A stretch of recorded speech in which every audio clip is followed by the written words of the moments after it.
Hello, in this particular video we are going to be discovering and discussing how to find the missing angles in a given diagram. We're going to use our knowledge about straight angles, which are 180 degrees, and our knowledge about triangles, which have the sum of 180 degrees.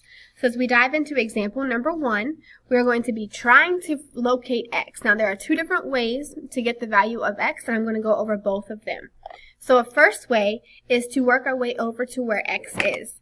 So x lies on a straight line that is 180 degrees. But in order to use the straight line and my knowledge about it, I need to find the angle that is in the inside of that triangle. So now, knowing and remembering what I know about a triangle, I know that a triangle has a sum of 180 degrees. So within this triangle, I know 21 and 34 degrees. So 21 and 34 degrees is known. So I know a total of 55 degrees. What I don't know is the angle that is left over in this particular triangle. So again, I know that I have 55 degrees because that's the sum of 21 and 34. And I also know that a triangle has 180 degrees in it. So I'm going to take 180 degrees, or 180, and subtract what I know to find what I do not know. And that happens to be 125. So this piece of angle, or this angle here, is 125 degrees. Notice I still have not made it to x yet, but now I'm able to use what I know about a straight line to find the value of x. I know that a straight line has a total of 180 degrees, and I know that the angle that it shares is 125 degrees. So take 180 minus 125, and that number will look familiar in just a second. That number happens to be 55 degrees. And you start to notice a relationship. So there is, and once you make it into the 8th grade and into the 8th grade content, there's a law called the exterior angle law.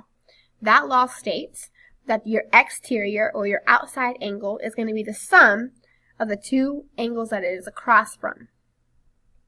So again, this angle, which is x, is going to be the sum of the two angles interior angles that it is across from. So x is 55. I was able to calculate it by using the triangle and my knowledge about a straight line, or x is also 55 because it is the sum of 21 and 34. So you can use either method to figure out what x is, or what your exterior angle is. Okay, let's move on to example number 2. In example number 2, I need to work my way to x down here. Now, again, there are still two ways to figure out the value of x. One way is to use our knowledge about straight lines and triangles, so I'm going to start that way first. I know in order to get to x, x is inside this triangle. I see that I have a small square in the corner of this triangle, so remembering my knowledge about right angles, I know that this angle is 90 degrees because it is a right angle. I also know that 122 degrees lies on this straight line, which is 180. So I'm going to do 180 minus 122 to get that degree. 180 minus 122 is 58 degrees. So this interior angle is 58. Okay, now I'm within the triangle, and I know that a triangle has a sum of 180 degrees. Okay, so I'm going to take 58, what I know, 58 plus 90. So I'm going to take 90 and 58, add them together. I'm going to get 148, and I know that a triangle has 180 degrees, so I'm going to subtract what I know. And so then 180 minus 148 is 32 degrees. So this angle measurement here is 32. Okay? Or I can use what I know about my exterior angle law. I know that the exterior angle, which happens to be 22 in this case.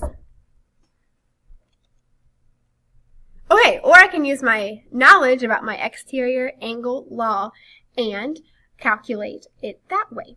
So I know that my exterior angle was 122, and my exterior exterior angle is the sum of the two angles that it is across from. So 122 is across from 32 and 90. So I could have done 122 minus 90 and got 32 as my angle x. Again, choose a method that works best for you. If you are comfortable with using your knowledge about straight lines and triangles, then use that method. If you are now comfortable about using the exterior angle law, you may use that method as well. Whichever way works for you to get the correct answer is fine with me. Example number 3, my question was I needed to find the angle T, and I apologize when I copied and pasted, the actual question came off. But I'm looking for my angle T, or X, is right here where T is. Okay, so I need to work my way into angle T.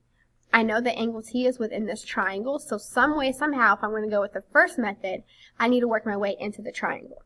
So I see that 155 here is on the outside.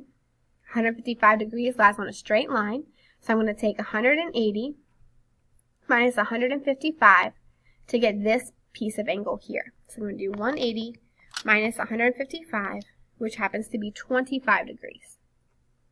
Okay, so 25 degrees is on the inside of the triangle. Now I have two sums to work with, or two angles to work with, inside the triangle, which has 180 degrees total. I know 50 degrees. I know 25 degrees. So that is 75 degrees that I know out of a total of 180. So I'm going to subtract 180 minus 75. It's going to give me 105 degrees. Okay, so angle X is 105. Now, I could have went about it a different way as well. I know that 155, my exterior angle, so again, let me write this down, X is 105.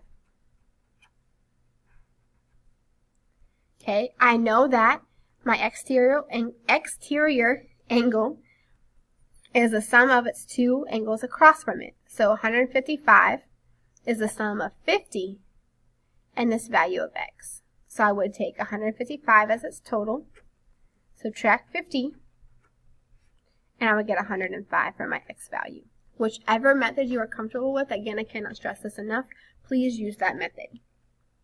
Okay, now we're going to move on to one of the practice problems that was assigned on your worksheet or your class assignment, Google Docs, or your worksheet for today. The assignment that was assigned to you, you needed to find different angles within your diagram. In this case, we're finding angles A and B. Multiple ways, again, to get to A and B, but I'm going to go over one of the simpler ways. Angle A happens to lie on a straight line,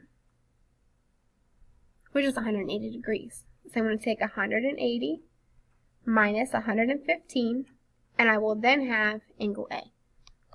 So 180 minus 115 will give me 65. So A is 65 degrees. Angle B also lies on a straight line, which is 180 degrees. Oops, this straight line. Ignore that.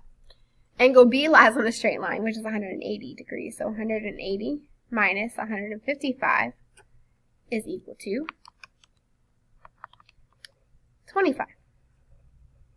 So the angle inside is 25 degrees. Now I also noticed, so basically I solved the problem. A is 65, B is 25. I'm going to now check my work. I noticed that all of those angles formed a right triangle, or a triangle in this case. In this case, it happens to be a right triangle, but it formed a triangle. Triangle has a total of 180 degrees. So I'm going to check my work. I'm going to take 90. I'm going to add 65 and 25 to it to make sure it adds up to 120 or 180 degrees. So 90 plus 65 plus 25 does in fact equal 180 degrees. So I solved the equation correctly. Now, once I got 65 or once I got 25, I could have used my triangle to help me figure out what the other angle was as well. So let's say I got 65 as the answer. I don't know that this was 25 yet. I realized that they made a triangle. So what I could have done was taken 90 and 65, added those two angles together, got 155, and then taking 180 minus 155 to get 25 as angle B. Whichever method you are comfortable with, please use to figure out the missing angles. Best of luck.